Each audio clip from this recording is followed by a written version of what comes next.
আচ্ছা তোর কি হয়েছে বলতো? তুই সারাক্ষণ মুখটাকে বাংলায় পাঁচ করে রেখে দিয়েছিস কেন? তোর কি হয়েছে?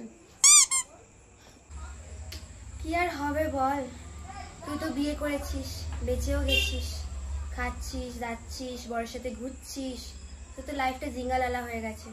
আর পাড়ার লোক আমার লাইফটাকে জিঙ্গালালা করার জন্য আমার বাবা মার মাথাও যন্ত্রণা করে দিয়েছে, সাথে সাথে আমারও করিয়ে দিয়েছে।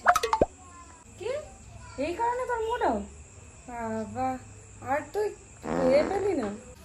কি আর বলবো বল, এই জন্য মুড অফ করবো না, আর কি জন্য করবো? নিজে তো তাড়াতাড়ি বিয়েটা করে নিলি, আর আমরা সিঙ্গেল রয়ে গেলাম, কেউ জোটেও না। আর বাবা মা তো বলেছে যে তোর মতন মেয়েকে কেউ বিয়ে করবে না, ব্যাস এই আছি। কি বললি তুই বিয়ে করবি? দেখছিস না আমাকে, কম বয়সে কুরকুরে নিয়ে উঠেছিল, সেই তাড়াতাড়ি বিয়ে করে তখন এই ভুগছি আমি। তুইও ভোগ, বিয়ে করে। বিয়ের কথা একদম বলিস না। কেন রে এরকম বলি সবসময় শ্বশুরবাড়ির নামে?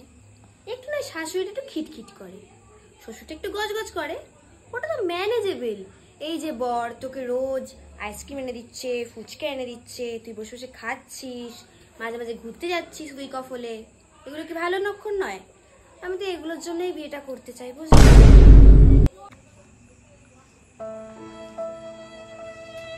তোমরা কুরকুরে নিয়ে উঠে গেলাম কচি বয়সে বিয়ে করার জন্য।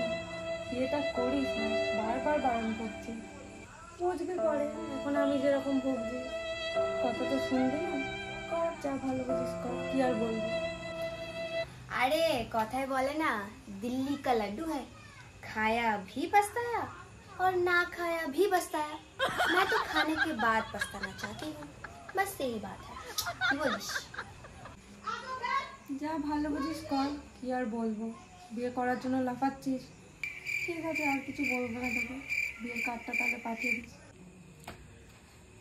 হ্যাঁ নিশ্চয়ই, তোকে সবার আগে আমি বিয়ের কার্ডটা পাঠাবো। আর খুব সুন্দর একটা হ্যান্ডসাম ছেলে দেখে আমি বিয়ে করছি খুব শিগগিরই। আর তোকে দেখিয়ে দেবো বিয়ে করার মানে এই যে খারাপ নয়, তুই দেখে নিস। টাটা। আসছি তাহলে।